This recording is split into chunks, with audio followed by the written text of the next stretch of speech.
Ассаламу алейкум туугандар, кандайсыздар?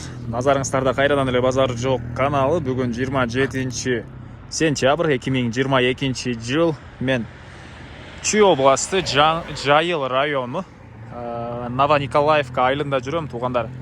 Ошол жерден бери сатылуучу үй $25,000 сатылуучу үй чыкты эле. Ошол үйдү сиздерге көргөзөйүн деп келип турган учурум туугандар. Азыр сиздерге биринчи эле болуп баруу жолун түшүндүрөйүн. Мен турган жер Карабалта Бишкек же болбосо Ош Бишкек жолу десек деле болот. Ошол чоң трассанын жээгинде турам. Сатылуучу үй ушул чоң трасса жана Московская көчөсүнүн кесилишинен. Сиздер Московская көчөсү менен түштүктү карай барганыңыздарда биринчи көчө Кирова көчөсү 21 даректе жайгашкан туугандар. Анан бул жерден түз Бишкекке кеткен маршрутка бар, түз кеткен. Анан Бишкектен деле түз эч кандай пересадкасыз түз келсеңиздер болот. По пути машине таксилер деле толтура туугандар. Мына ушундай. Сатылуучу үй ушул чоң трассанан 500 метрдей аралыкта жайгашкан. Жакын жерде мектеп, садиктер бар экен туугандар. Оштон келатсаңыздар деле, Таластан, Баткенден келатсаңыздар деле, могу Кругойдон бурганыңыздар деле оң тарапта кыйкалап кирип кетесиздер туугандар. Ошол жактан келатканда деле жол жээгинде болуп калат. Анда эмесе мен сатылуучу үйгө карай жол алдым. Басы $25,000. Анан сүйлөшүү болот жакшы эле.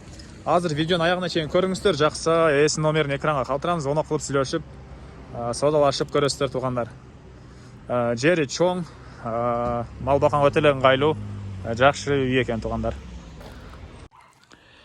Мынакей туугандар, келүү жолун түшүндүргөнчө бүгүнкү чыгышта сатылуучу үйгө да жетип келип калдым. Бул мынакей көчө тарабы. Көрүп турганыңыздардай забор кылган, көрүп турганыңыздардай ворота орнотулган. Батыш чегарасы бул кошунан заборуна чейин, пескаловка болгон чыгыш чегарасы бул жактагы могул воротанын ары жагына чейин болуп калат. Жалпысынан жердин аянты 28 соток туугандар. Документтер боюнча баары бар. Анан мектеп боюнча айтсак, жөө барып келген аралыкта жайгашкан, жөө барып келишет балдары.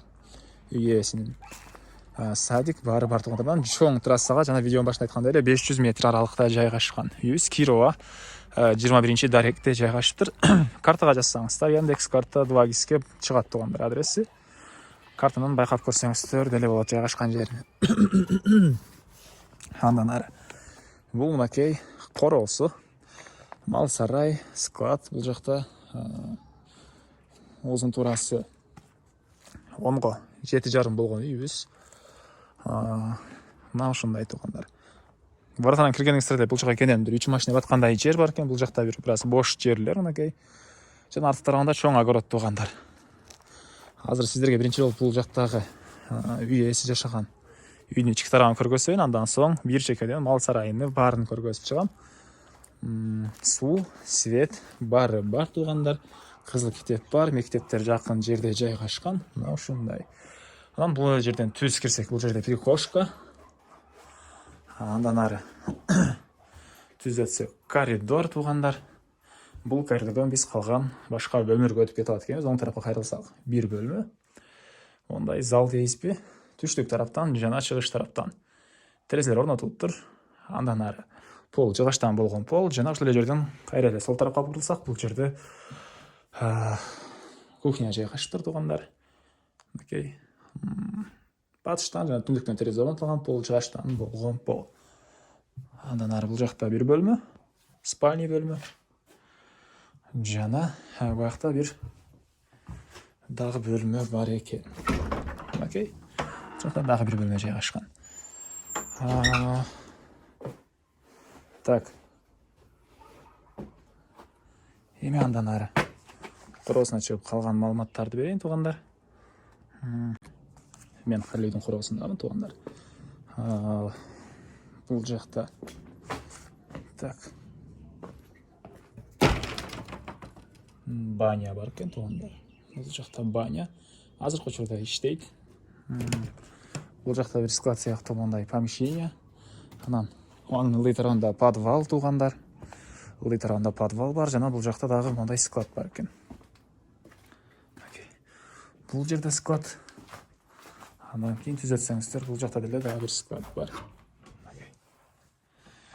Негизи мал сарай кылып колдонсоңуздар деле болгодай көрүнөт туугандар. Анан аны өзүңүздөр ойлонуп көрүңүздөр. Жер кенен Каласаңыздар өйдө турган азыр көргөзсөм, ал жакка деле мал сарай кылып салсаңыздар болот. 28 сотық жер туғандар. Өйде сарасы сене бал. Бұл жақта азы чөп жиылып тұрған жүр. Сене балды стенасы кепіштемей тұрып тұр. Бірінші этаж мен екінші этаждың ортасына туғандар елдер үйге плита тұштаса, бұл үй иесі мал сарайға плита қойып қойғаны жүр туғандар. Мінекей. Андан ары. Стеналары бетон екен мінекей. Бұл жақта мына мал сарай. Шықтырында азыр құшықта қойларды қармаған үшірі.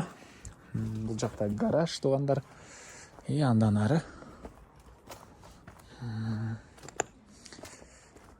Так. Андан ары бұл үйіздің агоротына. Ол сарайдың шығыштағында мұндай бір машина батқандай жер бар екен. Ошол жақпен өтіп кетесіздер. Мінекей туғандар. Бұл жақта дағы навес бар. Бақ, тарақтар. Бұл жаққа мен ойымша мінекей мал огородқа шығып кетпесін деп, яқа мұндай өзінше өзі забор қылынған. Негіз ойынша чекарабыз түштік тарау. Көріп тұрған чоң дараққа чейін болады туғандар. 28 сотық чоң дараққа чейін. Батыс чекарабыз бұл заборға чейін. Шығыс чекарабыз бұл жақтағы мо дарақтарға чейін. Қысқасы қызыл кітеп бар, келсеңіздер жер иесі чекарасына қызыл кітепті көтеріп келіп, өлшеп, тақтап көргөзіп береді. Емне малымат қалды. Так, подачы бар екен туғандар. Мал қошып қойған ғой. Егер өзіңіздер шаарда жұмысыңыздар болып қалса, чоң трассаға шықсаңыздар, шаарға түз маршруткамен бара аласыздар. Шаарда іштесеңіздер деле күндө барып келіп іштегенге болот, негиз боюнча. Иштегендер деле бар, менде тааныштар деле ушул жактан барып иштеп келген.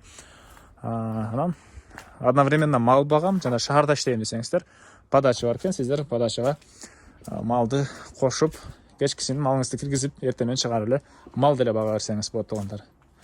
Чоң трассага жөө 5 метр түшүп барасыздар дейт. Азыр эси картадан карасам 500 метр аралык көргөздү. Чоң трассаға чейін. Мына ушундай. Айтылған бір эле баасы қалды окшойт. Бұл үйүздүн баасы $25,000 сурап атыптыр. Үй ээлери. Дагы сүйлөшүү болот. Эсин номерин экранга калтырам. Зонокот сүйлөшүп көрүңүздөр, сүйлөшүү болот. Анан достор менен, группалар менен бөлүшсөңүздөр, мага үй ээсине жана кимдир бир ошол сыяктуу үй издеген болсо, ошол адамга чоң жардам берген болосуздар. Анда мен сиздер менен коштошом тугандар. Кийинки чыгышка чейин саламатта калыңыздар.